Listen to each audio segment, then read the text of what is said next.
Our second round of rain this morning started around 4 o'clock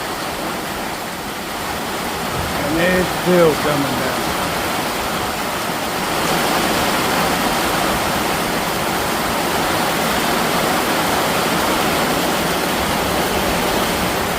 A tree down over there in my neighbor's yard. Got a limb down. Oh man.